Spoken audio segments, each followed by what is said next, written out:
presentamos Perspectiva Bíblica Mundial. Analizaremos temas de relevante interés sobre la verdad presente, que nos ayudará a crecer espiritualmente, mediante la conducción del Ministerio de Sostén Propio, una voz que clama en Venezuela, bajo la dirección del evangelista y conferencista José Barito. Le invitamos a seguir toda la serie.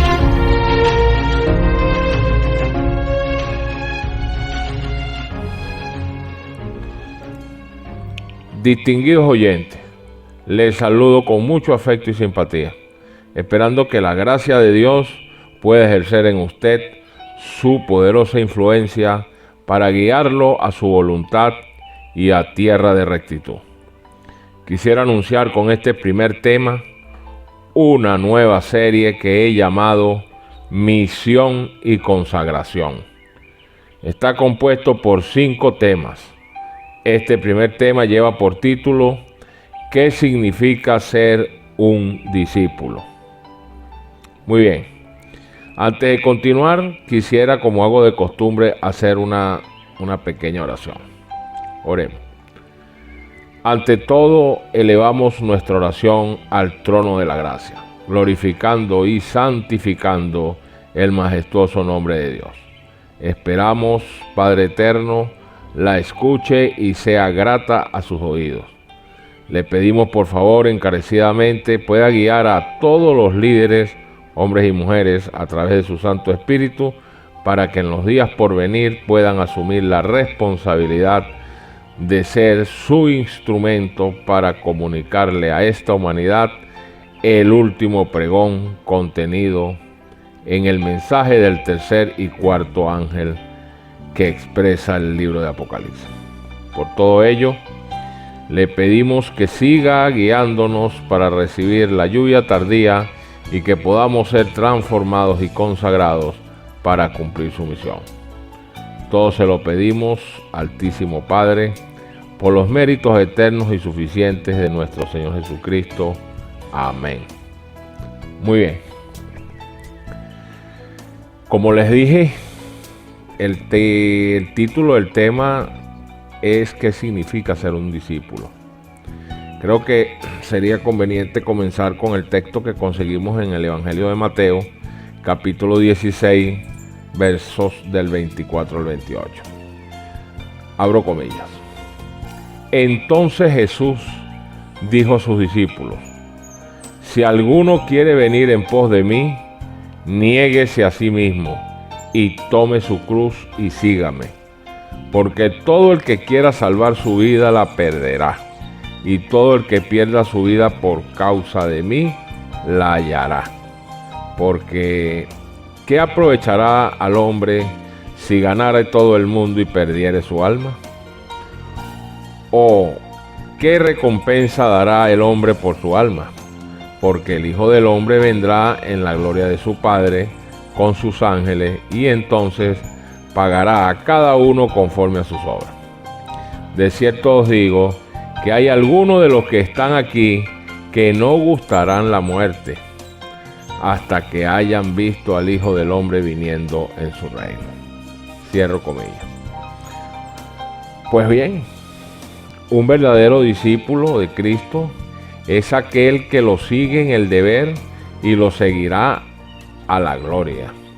Es uno que anda en el mismo camino que anduvo Cristo, guiado por su Espíritu, y va en sus pasos donde quiera que vaya. Cuando el texto dice niéguese a sí mismo, sí, si negarse a sí mismo es una lección dura, no es más de lo que aprendió y practicó nuestro Maestro para redimirnos y enseñarnos. Dice la Escritura en el Evangelio de Lucas, capítulo 14, del 25 al 27, lo siguiente, abro comillas. Grandes multitudes iban con él, y volviéndose les dijo: si alguno viene a mí y no aborrece a su padre y madre y mujer e hijos y hermanos y hermanas, y aún también su propia vida, no puede ser mi discípulo. Y el que no lleva su cruz y viene en pos de mí, no puede ser mi discípulo. Cierro comillas. Ahí lo tienen. Jesús nuestro Señor nos expone en este texto los siguientes 4 principios. Sí, el primero, que ser su discípulo significa también el llevar la cruz. Ese es el primero. El segundo, que el costo de ser su discípulo debe calcularse cuidadosamente. Número 3, que todas las ambiciones personales y las posesiones terrenales deben colocarse sobre el altar del sacrificio. Y número 4, que el espíritu de sacrificio debe ser permanente. Esos son los 4 puntos que podemos dilucidar de este texto de Lucas 14, 25 en adelante. Ahora, no aborrece a su padre. ¿Qué significa eso? Bueno, el uso bíblico de esta declaración indica claramente que no se ordena aborrecer en el sentido común de la palabra aborrecer. Generalmente debe entenderse como un hebraísmo. Este sentido se ve claramente en el pasaje paralelo donde Jesús dijo: el que ama a padre o madre más que a mí no es digno de mí, en Mateo 10:37. Pues es evidente que Cristo presentó esta hipérbole para destacar en forma concreta ante sus seguidores, por supuesto, que en todo momento debe darle al reino de los cielos, o se le debe dar al reino de los cielos, el primer lugar en sus vidas. Se repite el principio que debe regir en cuanto a los bienes materiales. ¿A qué le daremos el primer lugar en la vida? Como por ejemplo, en el libro de Lucas, capítulo 14, versículo 33, es el tema más emblemático. Dice lo siguiente, el texto, dice, abro comillas, no os hagáis tesoro en la tierra, donde la polilla y el horrín corrompen, y donde ladrones minan y hurtan, sino haceos tesoro en el cielo, donde ni la polilla ni el horrín corrompen, y donde ladrones no minan ni hurtan, porque donde esté vuestro tesoro, allí estará también vuestro corazón. Mateo 6, 19 al 21. La palabra de Dios es determinante cuando dice, el texto que le digo que es el más emblemático y menos entendido, dice pues, abro comillas, así pues, cualquiera de vosotros que no renuncia a todo lo que posee, no puede ser mi discípulo. Subrayo. Así pues, cualquiera de ustedes que no renuncia a todo lo que posee, no puede ser mi discípulo. Increíble esa declaración. No puede ser mi discípulo. Bueno, no es que no queremos serlo, es que no puede serlo. El que tiene intereses personales que sean superiores a la lealtad a Cristo y a la dedicación a su servicio, pues le será imposible hacer lo que Cristo pide de él. La invitación del reino debe tener el primer lugar siempre y en todas las circunstancias. El servicio de Jesús pide la renuncia total y permanente al yo. Por ello, es obvia la conducta de muchísimas personas que al conocer este mensaje o este asunto no desean compromiso alguno con el Evangelio, y eso obedece en gran manera al egoísmo, a la mezquindad que hay en el corazón del hombre y en aferrarse a los bienes y apetencias terrenales antes que de servir a Cristo en su santa voluntad. Eso lo explica todo. La gente quiere un evangelio light, sin compromiso, para el poco que lo quiere, de paso. Ahora, el apóstol Pedro replicó este asunto, sí, y observen la respuesta que le dio el mismo Señor Jesucristo. Él dijo lo siguiente, ya lo recoge el Evangelio de Lucas, capítulo 18, del 28 al 32. Él dijo lo siguiente, abro comillas. Entonces Pedro dijo, he aquí nosotros hemos dejado nuestras posesiones y te hemos seguido. Y él les dijo, de cierto os digo, que no hay nadie que haya dejado casa, o padres, o hermanos, o mujer, o hijos, por el reino de Dios, que no haya de recibir mucho más en este tiempo y en el siglo venidero la vida eterna. Dijo entonces Jesús a los judíos que habían creído en él, si vosotros permanecereis en mi palabra, seréis verdaderamente mis discípulos y conoceréis la verdad, y la verdad os hará libres. Cierro comillas. Bueno, hagamos un comentario de este texto. Bueno, en este texto Jesús presenta claramente, como de costumbre, cuál es la lección que se proponía enseñar. Sí, ser discípulo de Él implica colocar completamente sobre el altar de sacrificio, todo lo que el hombre tiene en esta vida. Y eso representan planes, ambiciones, amigos, parientes, posesiones, riquezas, cualquier cosa y todas las cosas que puedan interferir con su servicio para el reino de los cielos. Tal fue el caso del apóstol Pablo. En el libro de Filipenses, capítulo 3, versículo 8, registra lo siguiente, abro comillas: y ciertamente aún estimo todas las cosas como pérdida por la excelencia del conocimiento de Cristo Jesús, mi Señor, por amor del cual lo he perdido todo y lo tengo por basura para ganar a Cristo. Cierro comillas. Ahí lo tienen. Cristo quiere que demos a las cosas más importantes el primer lugar y nos asegura que las cosas de menor importancia y menor valor serán dadas a cada uno de acuerdo con su necesidad. No puede existir seguridad aparte de Dios y de la ciudadanía de su reino. El mejor remedio para la preocupación es la confianza plena en Dios. Si hacemos fielmente la parte que nos toca, si damos al reino de los cielos el primer lugar en nuestros pensamientos y en nuestras vidas, pues tenga la seguridad que Dios nos cuidará mientras dure nuestra existencia. Con misericordiosa ternura ungirá nuestra cabeza con aceite y la copa de nuestra vida rebosará de bendiciones. El libro de Salmos, capítulo 23, versículo 6 dice que ciertamente el bien y la misericordia me seguirán todos los días de mi vida y en la casa de Jehová moraré por largos días. ¿Cuánto dicen amén? Yo digo amén. Ok, miren, todo el problema obedece a la ansiedad y la falta de fe. El libro de Mateo, capítulo 6, del 25 en adelante dice: por tanto os digo, no os afanéis por vuestra vida, qué habéis de comer o qué habéis de beber, ni por vuestro cuerpo, qué habéis de vestir, mas buscad primeramente el reino de Dios y su justicia, y todas estas cosas os serán añadidas. Así es, la vida es más importante que el alimento, pero el reino de Dios es más importante que ambas. El hombre solo debería afanarse por lo más esencial. La lucha por lograr lo material no es apropiada para los ciudadanos del reino celestial. No es correcto que un hijo de Dios deje las cosas de valor eterno a fin de buscar lo que no es mejor, como dice la Escritura, que la hierba del campo que hoy es y mañana se echa en el horno o en el fuego, como lo expresa Mateo 6:30.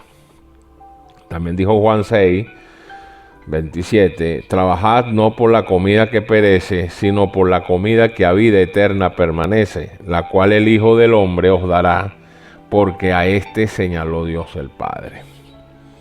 Así es, distinguida audiencia, un cristiano verdadero que ha abrazado el pacto no debe dedicar su vida a la ostentación de posesiones materiales. Dios sabe lo que necesitamos y nos los proporcionará.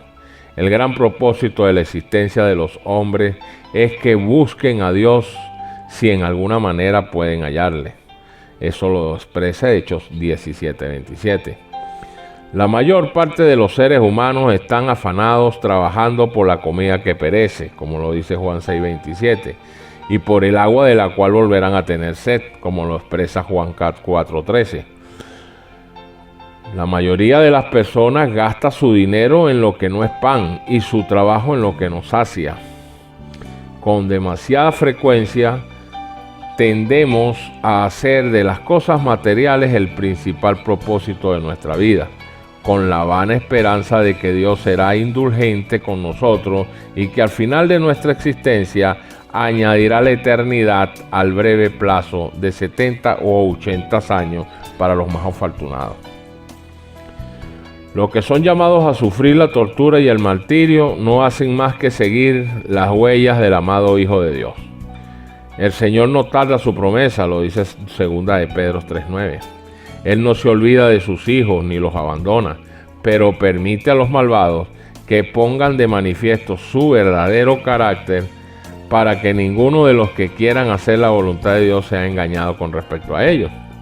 Además, los rectos pasan por el horno de la aflicción para ser purificados y para que por su ejemplo otros queden convencidos de que la fe y la santidad son realidades.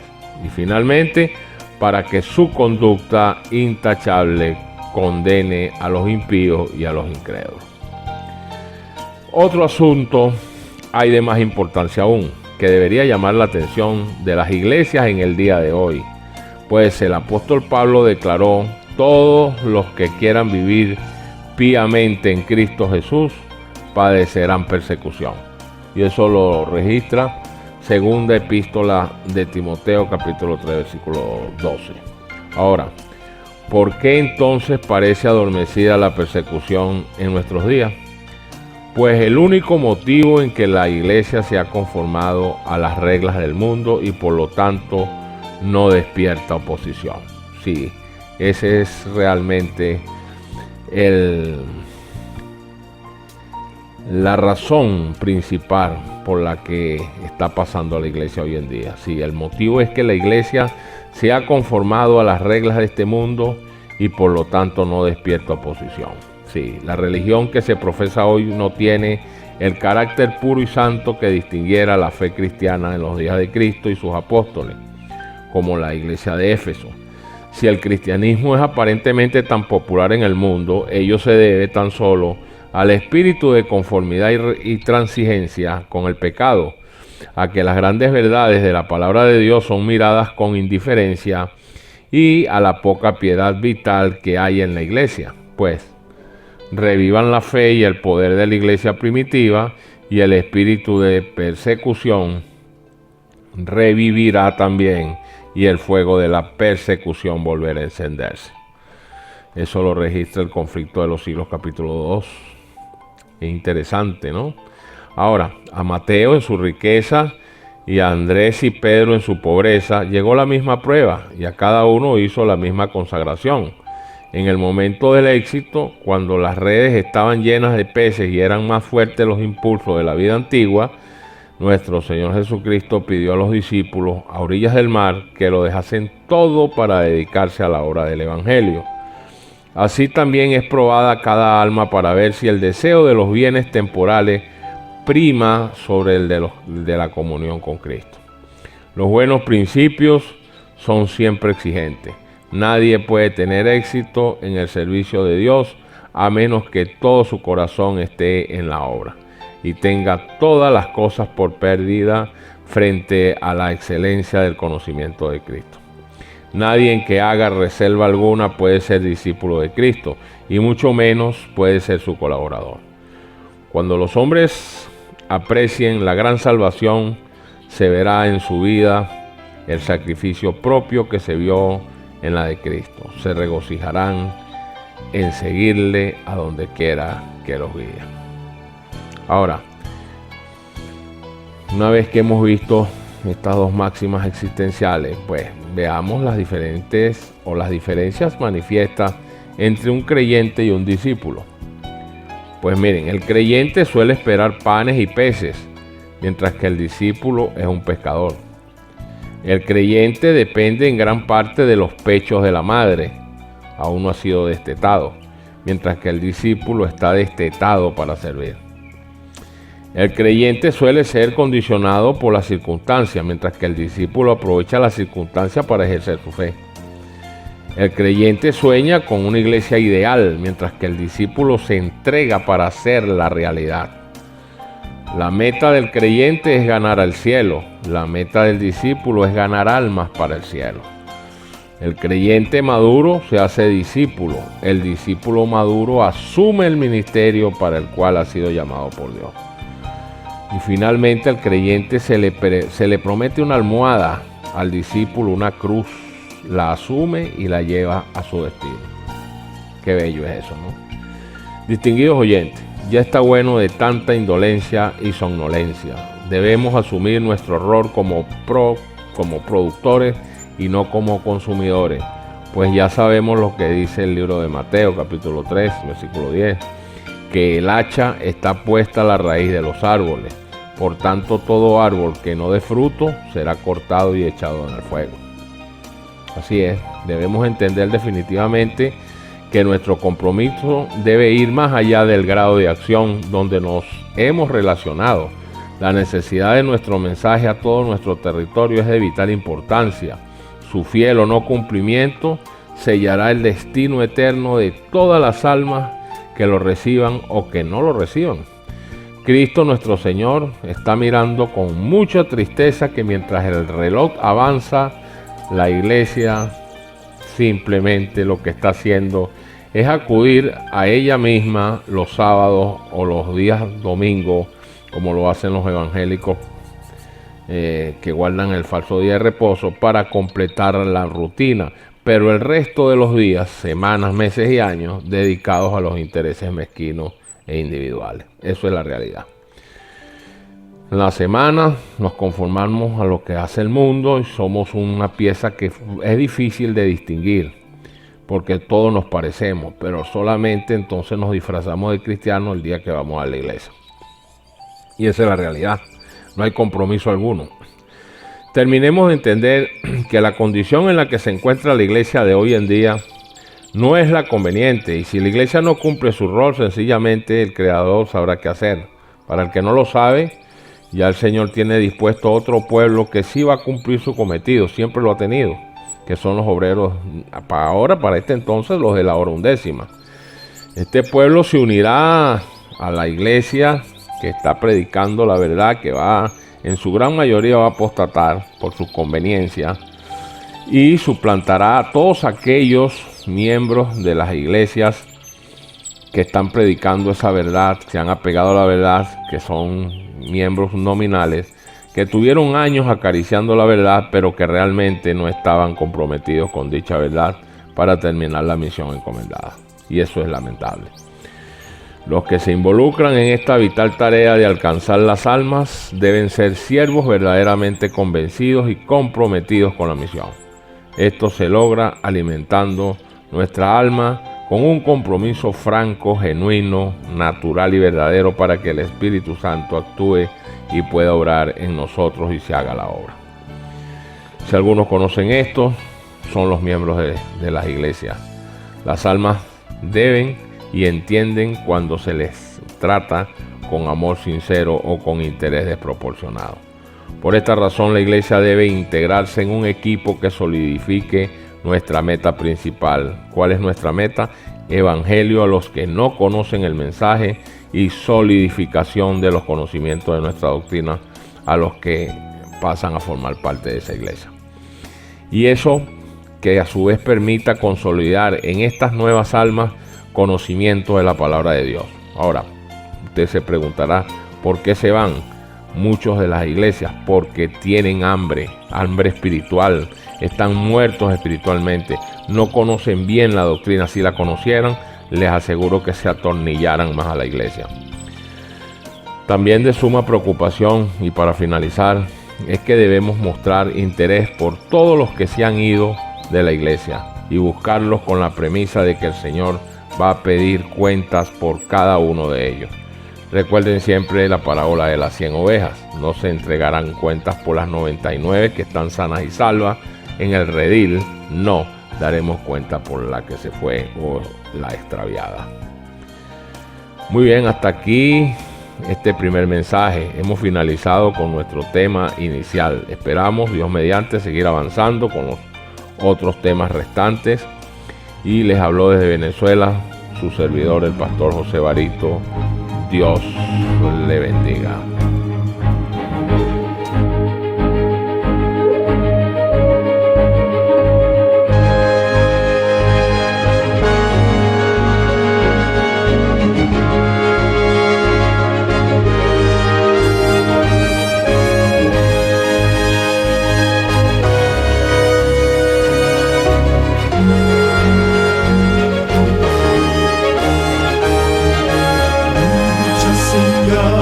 Mostrándonos están